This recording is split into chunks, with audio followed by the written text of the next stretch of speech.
back to sentence types in English and Arabic.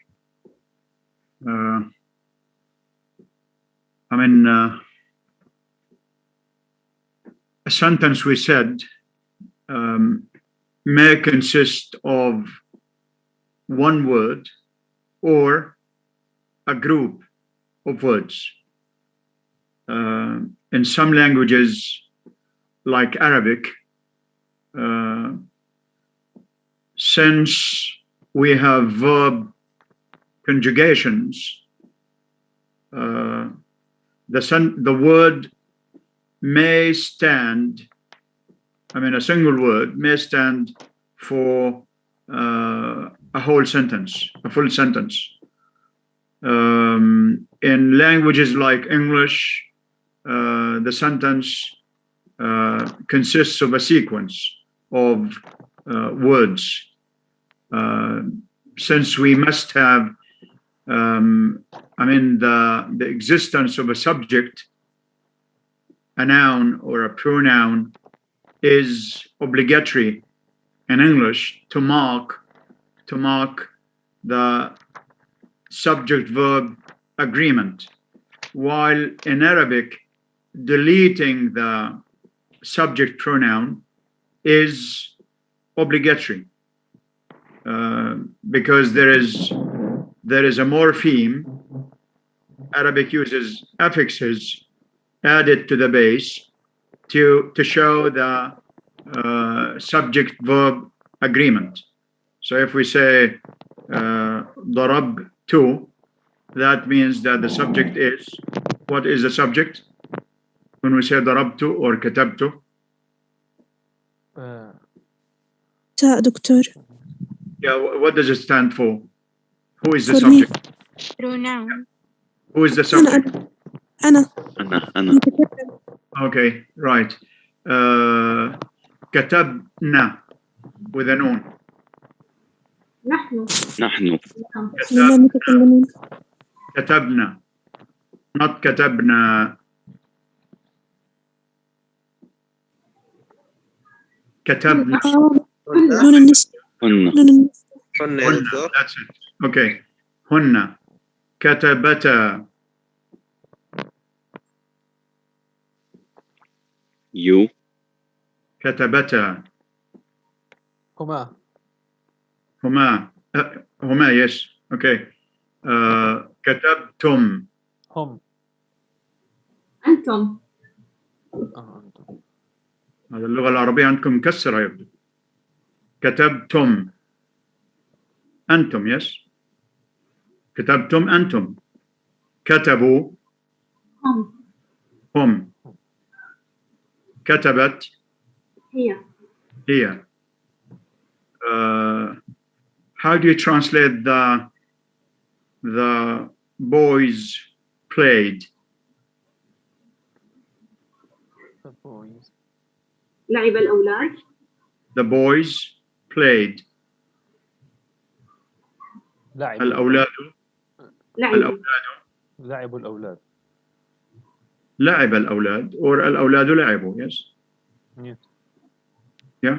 So we say, either we say لعب, if we begin with a verb, a verbal sentence, then we have لعب الأولاد. But if it's الأولاد لعبوا. Okay. Okay. How about the girls played? البنات. البنات أو البنات لعبت. Again. لعبت البنات. No, we begin with البنات. البنات لعبت. Again. لعبت البنات لعبت. البنات. أو لعبنا. Stick to one. البنات. لعبنا. لعبنا. Yes. لعبنا. Okay. The cats played. لعبت القطة. لعبت. No, let's have القطط first. نعم. القطط. لعبت. لعبت because that's minus human. So if we have Arabic shows number that's singular, dual, plural. It shows gender, masculine, feminine, and it shows plus human and minus human. That is, plus human is al-aql. Minus is غير العاقل.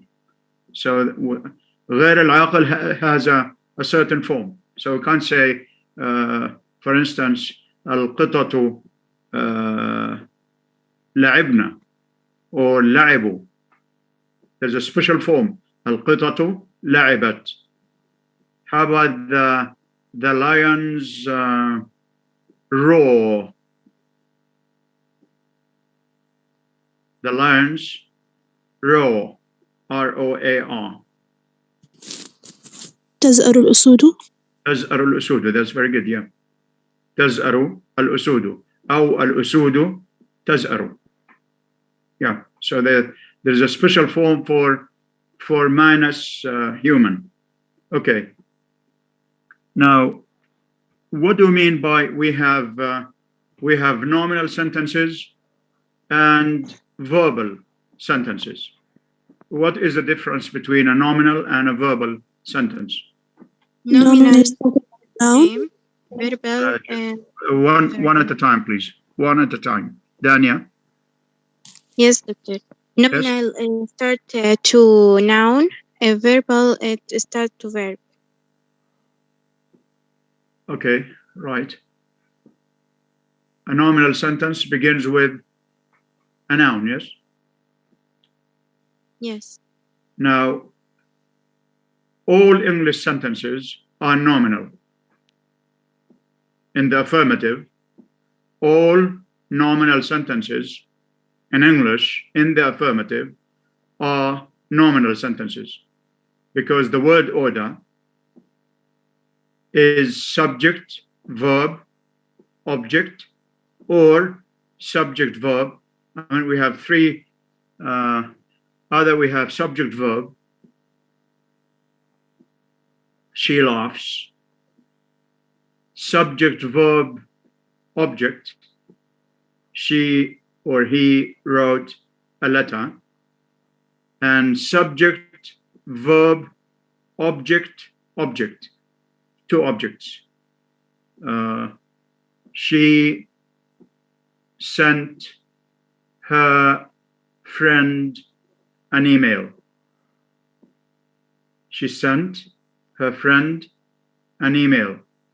So if we have subject verb, the verb is intransitive.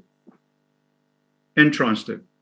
If we have subject verb object, then we get a unitransitive verb.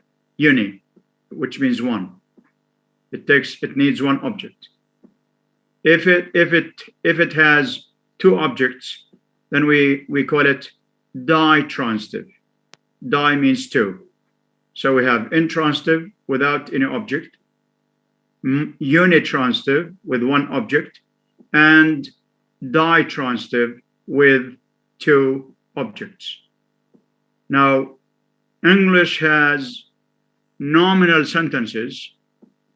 Why? Because it has a fixed word order.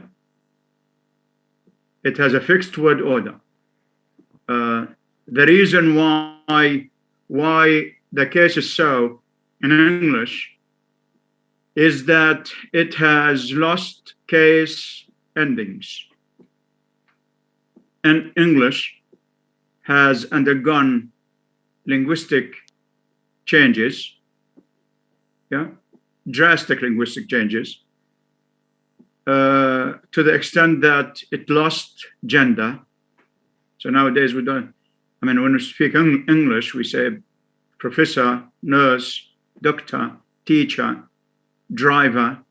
We don't know whether that refers to masculine or feminine.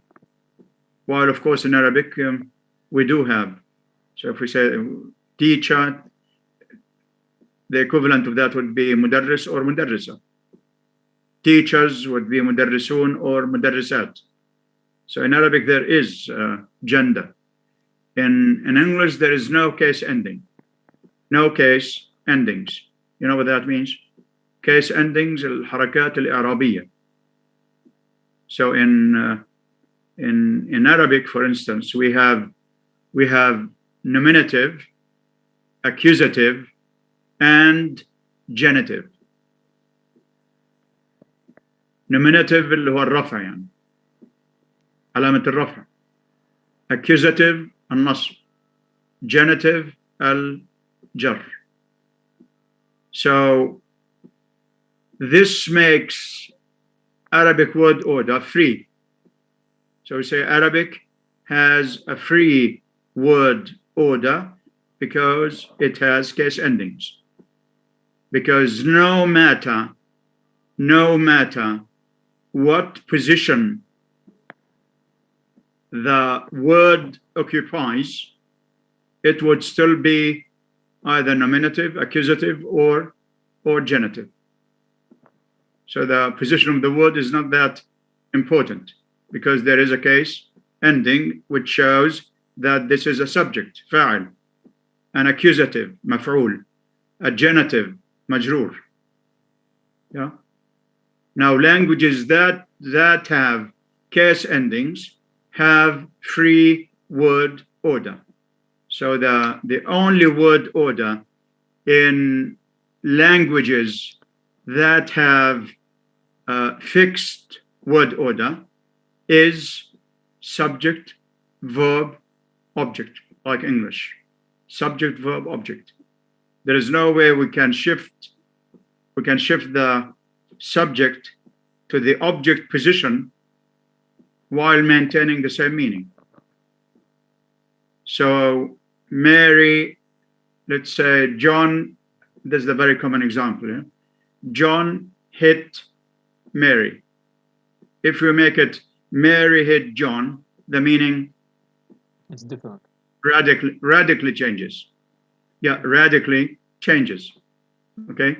But in Arabic, of course, if we say كتب الولد الدرس or كتب الدرس الولد or الدرس كتبه الولد, I mean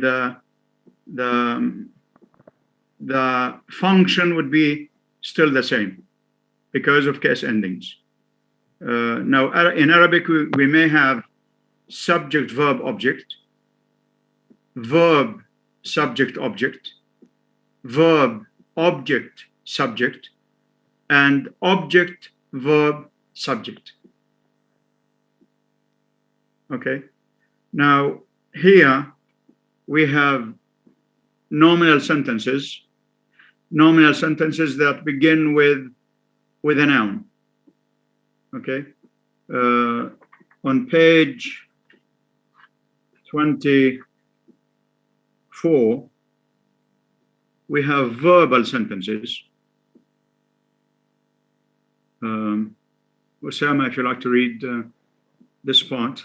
Which page, Doctor? Page 24, verbal sentences. Yes, just a moment. Yeah. Yes.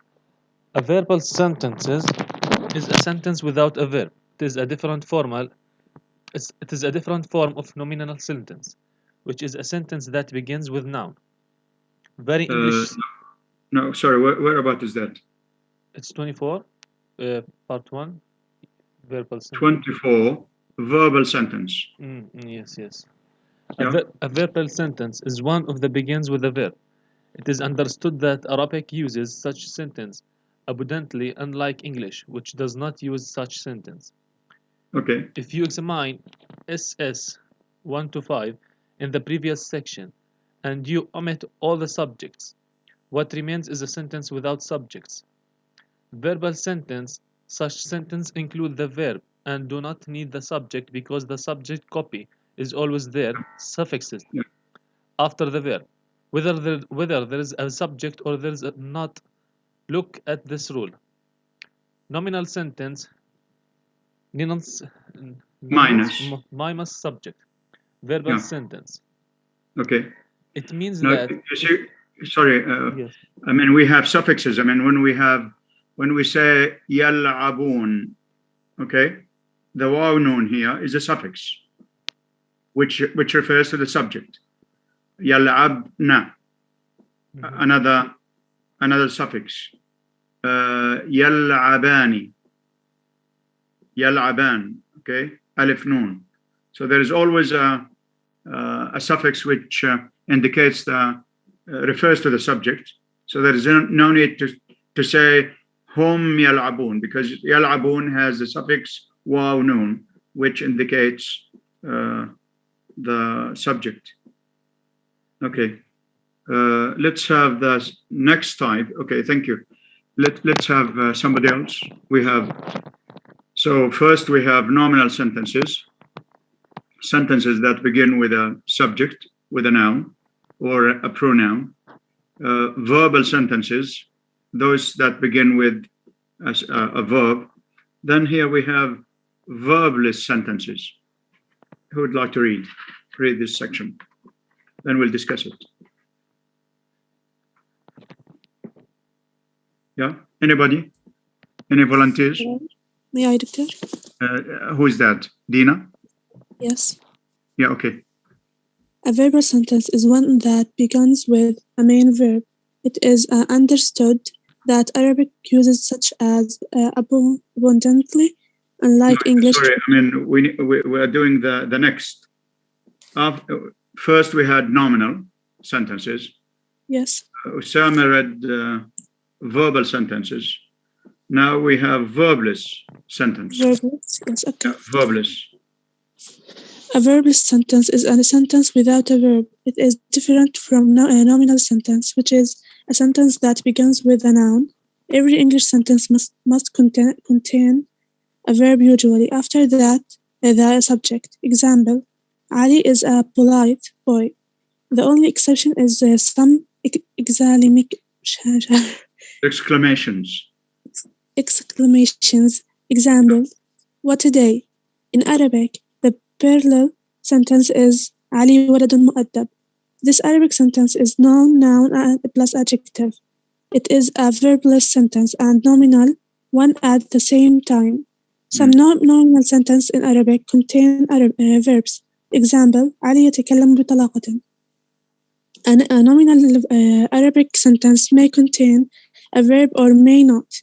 In contrast, the nominal English sentence must have a verb. Which nominal? No, just a minute. Just a minute. What do you think of this definition, verbless sentences? Do verbless sentences exist? I mean, in semantics and morphology, it's maintained that the verb is the nucleus of the sentence. The verb is the nucleus of a sentence. Is it true that Arabic nominal sentences are verbless? Yes. Yes, Doctor, some of them. Like مبتدأ والخبر could be without verb. السماء صافية doesn't have a verb. Yeah. We don't have a verb in the surface structure. I know, I mean, we've been taught this for years, that nominal sentences in Arabic don't have verbs. Now, how far that's valid, we need to examine it. Okay, so can you give an example where there is no verb, a nominal sentence without a verb?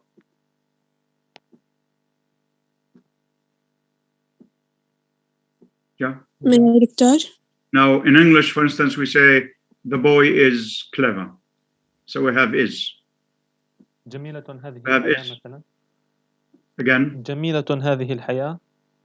جميلة هذه الحياة. Or هذه الحياة جميلة. Yes. هذه الحياة جميلة or جميلة هذه الحياة. Okay. Now, in the surface structure, there seems to be no verb. But if we change this, to negative or past, then the verb is there. Believe it or not. Yeah. Yes. Okay. الولد ذكي. Okay. Make this negative, Dina. إن الولد ليس ذكيا. Again. No, without in. There's no need for in. There's no need for in. In is used for emphasis. الولد ليس ذكيا. Okay. Is there a verb now? ليس. فعل جامد. is a verb. ليس is a verb. ليس means is not. So the verb is there. And it's verb to be. Is. Aish.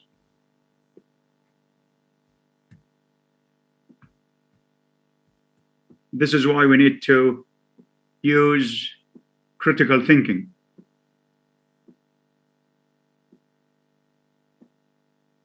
We should have a questioning mind, and we should have evidence.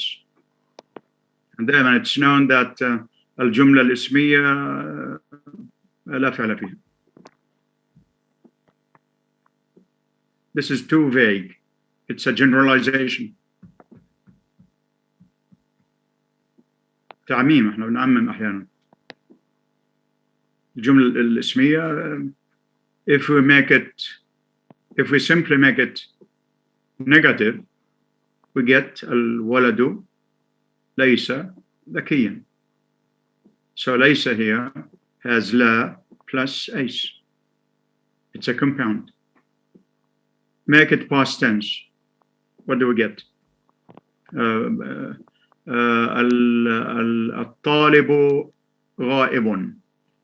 الطالب غائب. Make it past tense. الطالب.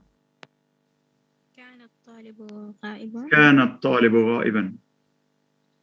So كان here is a verb. Was. ملاحظين احنا في عندنا يعني امور كثيره في الصرف والنحو Yes. والاصوات والphonetics والphonology. في اشياء يعني they need to be reconsidered in light of modern linguistic knowledge, modern linguistic theories and research. And we have to be doubly careful, you know. So claiming that Arabic has only 3 parts of speech lacks academic objectivity.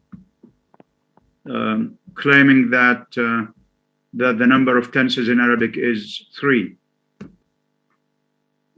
احنا بنشوه سمعة اللغة العربية. The image of Arabic. Yeah.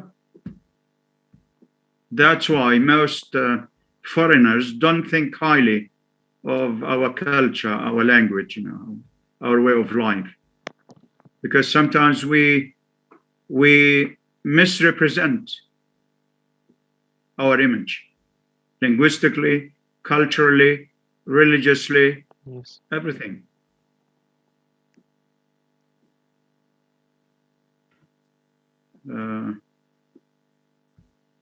So I don't think there are verbless sentences. I mean, we have surface structure and deep structure.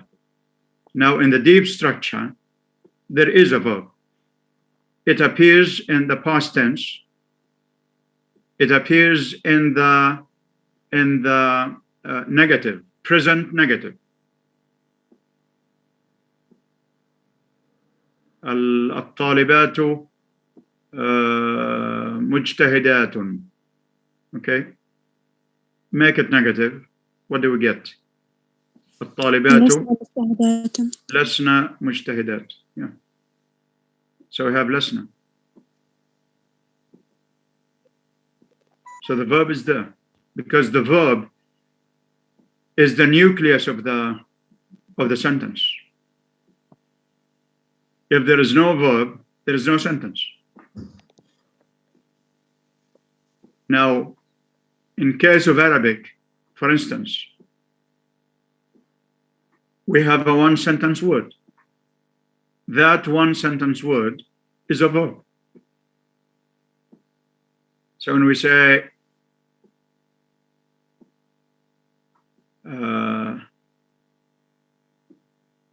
تحارب or تقاتل or تقاتلوا, for instance,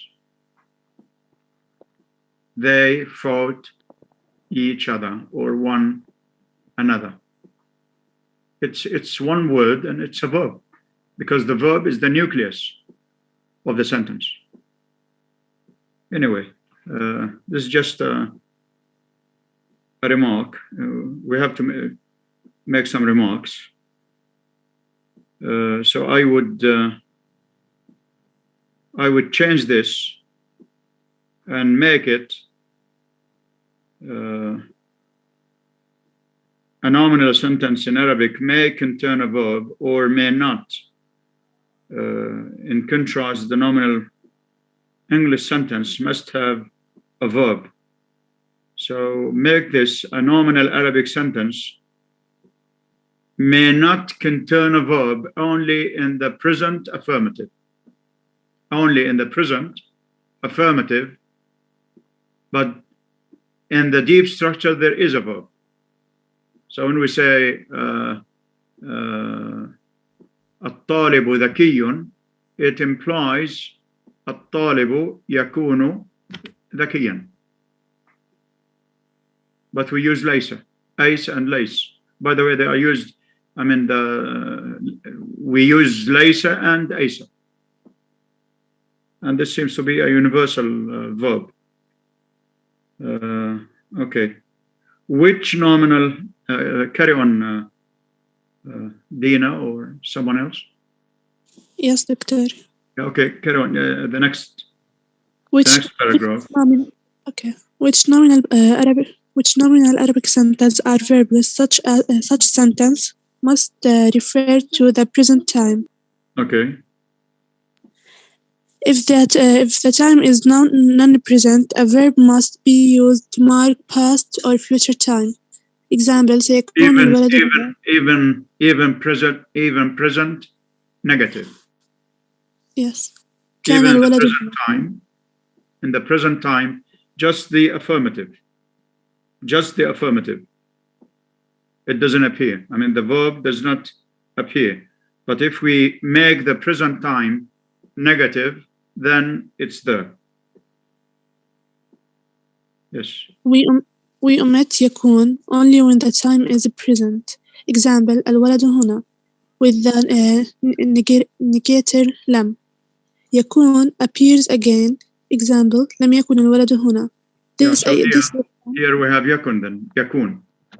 يكون كون فعل الكون present.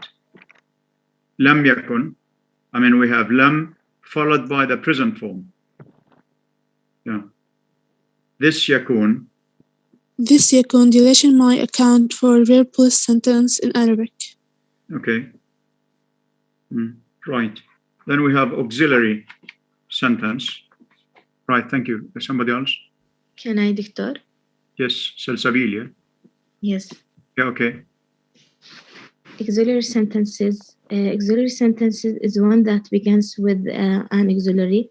It is usually called a yes, no question.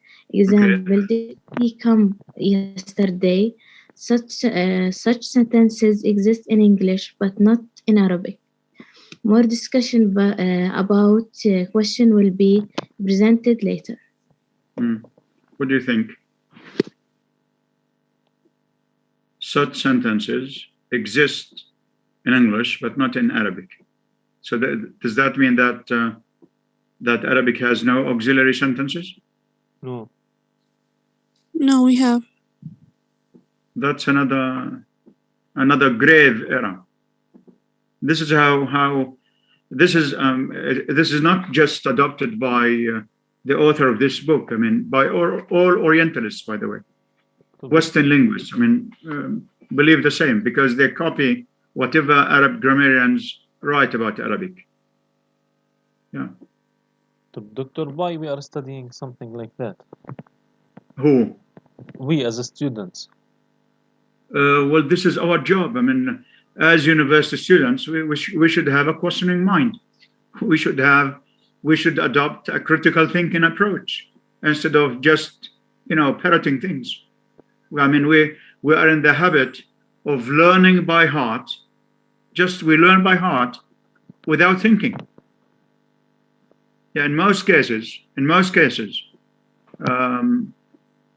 students are not encouraged, to think critically. This is one. Two, some teachers take everything for professors, I would say, take everything for granted. They never use critical thinking. Even when they do research, when they conduct research, sometimes there is no personal voice. They never express their opinion, never. So you read a whole thesis, dissertation, there is no personal voice of the researcher. All he does is collect data. Just collect. It's data collection. Data collection without critical thinking, without analysis. قال and قال والمسألة فيها قولان وفيها 10 أقوال وفيها كذا وماشيين على هذا النظام احنا. يعني غريب جدا إنه بنتكلم يعني now in Arabic don't we use كان as an auxiliary sentence? Now when we have a sentence like he was playing, don't we say كان يلعب? Now كان is an auxiliary, isn't it? Yes, it is. كان is an auxiliary. كان is past tense. We're going to do tenses, by the way. كان يلعب, كان يشاهد, كان يكتب. Here, كان is an auxiliary, isn't it? قد لعب. قد is an auxiliary. قد is an auxiliary. It's the equivalent of the English have or has. It's a pity, This is our job. And our job is to think critically, is to bring evidence against any hypothesis. So if somebody says Arabic has no verbless sentences, well, this is incorrect for the following reasons. Arabic has no auxiliary sentences. It's really pathetic. It's catastrophic. Yes. So, Doctor, in your opinion, can I do this topic as a graduation project? As the graduation project. Oh yes, definitely, sure. I think it's interesting. Well, I mean, research. I mean, I happen to teach. I told you before, perhaps. I happen to teach American students from 14 universities here in Jordan at the Ahmed East, and it was a credit hour course, not a diploma course or a training course. It was a credit hour course. Part of the evaluation was doing research out of 30 marks. And it wasn't just data collection, analysis. They were all BA students. They start doing research at the age of 10 or 12. At the age of 10, they are trained how to think critically, how to solve problems. So our educational system should be based on problem solving, on critical thinking, not on parroting. Anybody can learn by heart. They even learn the examples. if you ask some student to give a new example, he or she fails to do so sometimes, often. Yes. They even learn the examples. Yeah. So I think we have a lot to do. Right. Okay, so in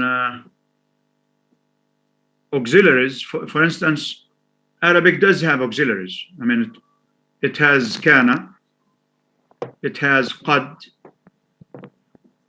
it has sawfa, which is a modal. What is sawfa after all? Sawfa is a modal, isn't it? Yes, will. Yeah, it's a modal, yeah. Yeah, of course. ليش احنا بنشوه اللغة العربية؟ ما بعرف. It's a waste of time. It's really a waste of time.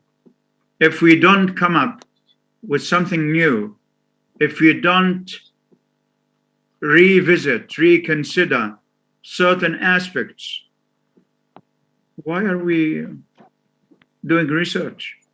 Why do we waste our time just listening, learning by heart, parroting? That's a waste of time. Yeah.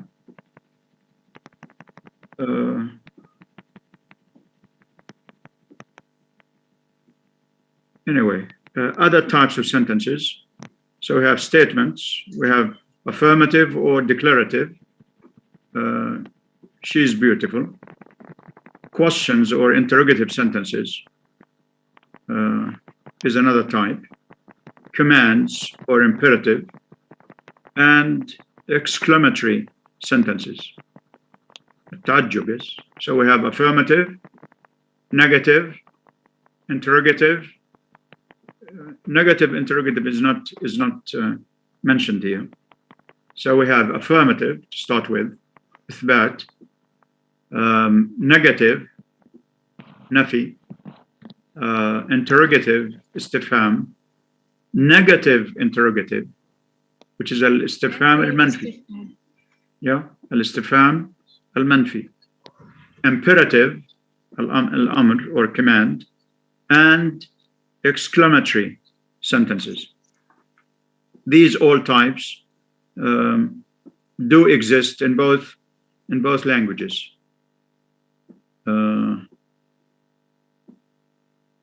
Levels of sentences. Right. Of course, we have simple sentences and complex sentences.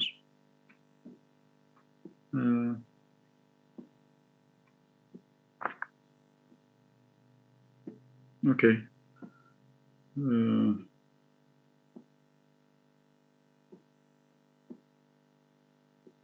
Okay, let's do exercise number 3. Decide whether each following sentence is nominal or verbal. He asked her why she was late. Is this nominal or verbal? Verbal. That's on page